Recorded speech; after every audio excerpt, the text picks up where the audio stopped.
सभी बच्चों को मेरा नमस्कार। तो आप सभी का स्वागत है राय एकेडमी पे। तो चलिए बच्चों, आज हम 1857 की कहानी को और आगे बढ़ाते हुए देखें कि कैसे किसानों और सिपाहियों ने किन किन परेशानियों का सामना किया और कैसे ये स्थिति आई कि विद्रोह में किसान और सिपाहियों ने भी अपनी पूरी भूमिका निभाई। तो सबसे पहला कारण है किसानों के लिए कि गाँव में जो किसान और ज़मींदार थे उनके ऊपर भारी भरकम लगान, और ये इतना ज़्यादा लगान था कि ये लोग चुका नहीं पाते थे और ये लोग कर वसूली के तौर तरीके से भी बहुत ज़्यादा परेशान हो चुके थे। बहुत सारे लोगों जो थे उन्होंने जो कर्ज लिया था महाजनों से वो लौटा भी नहीं पा रहे थे, इतना ज़्यादा कर्जा उनके ऊपर चढ़ चुका था।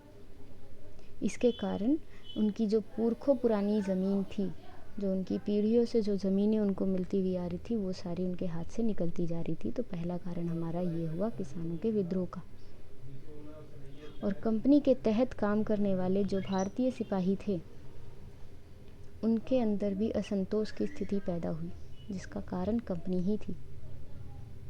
जो सिपाही थे वह अपने वेतन, भत्तों और सेवा शर्तों को लेकर के काफ़ी ज़्यादा परेशान थे और कई ऐसे नए नियम आ चुके थे जिनके कारण उनकी धार्मिक भावनाएं और आस्थाओं को बहुत ज़्यादा ठेस पहुंचती थी। क्योंकि उस समय के कुछ लोग ये मानते थे कि अगर कोई भी व्यक्ति समुद्र पार कर जाता है तो उसको हम हमारी धर्म और जाति से निकाल देंगे, उसका धर्म और जाति भ्रष्ट हो चुका है अगर उस व्यक्ति ने समुद्र पार कर लिया। इसके कई सारे कारण हो सकते हैं। जैसे पहला कारण अगर मैं देखूं तो भारत से बाहर अगर कोई व्यक्ति जाता है तो उसको भारतीय भोजन तो मिलेगा नहीं, वो कुछ भी खाएगा जो भी मिलेगा, और बाहर का खाना आप लोगों को पता ही है कैसा होता है। तो ये एक कारण इनमें से हो सकता है। लेकिन उस समय अगर कोई व्यक्ति बाहर चला जाता था और वो वापस आता था तो उसको अच्छे नज़रिए से ना देखते हुए उसको बिरादरी से बाहर की भूमिका दिखा दी जाती थी कि भाई आप बिरादरी से बाहर हो। लेकिन जब 1824 में सिपाहियों को कंपनी की ओर से लड़ने के लिए समुद्र के रास्ते से बर्मा जाने का, बर्मा आज के समय पे जो म्यांमार है, बर्मा जाने का आदेश मिला, तो इस हुक्म को मानने के लिए सारे के सारे सिपाहियों ने मना कर दिया।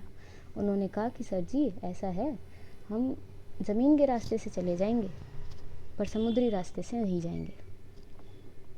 तो भाई ये सुन कर के जो अंग्रेज़ थे वो भड़क गए। उन्होंने कहा अच्छा बेटा नहीं जाओगे तो अब तुम तो सज़ा मिलेगी तुम्हें।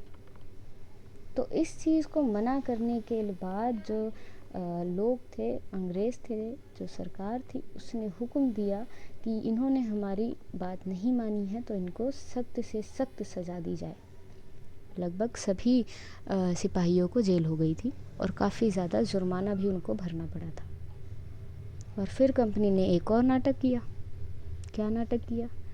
तो 1857 में जो हमारे कैनिन भाई साहब थे, इन्होंने सैनिक भर्ती के लिए कानून ही चेंज कर डाला। उन्होंने क्या किया कि भाई अगर आपको सिपाही बनना है और कंपनी की सेना में आना है तो ज़रूरत पड़ने पर आपको समुद्र भी पार करना पड़ सकता है, तभी आप आइए जब आप ये कर सकते हैं, वरना आपकी कोई ज़रूरत नहीं है। सिपाही कहीं ना कहीं गांव के हालात से भी परेशान थे, क्योंकि बहुत सारे जो सिपाही थे वो खुद किसान फैमिली से बिलोंग करते थे। वे अपने परिवार को छोड़ करके यहाँ आए थे और लिहाजा ये जो किस्सा था अब किसानों से किस तक पहुँच चुका है? सिपाहियों तक। तो जब ये गुस्सा सिपाहियों से किसानों की तरफ बदलता है तो कुछ ना कुछ तो होगा ही। तो चलिए अब क्या होगा, कैसे होगा, ये हम पढ़ेंगे अपने अगली वीडियो में।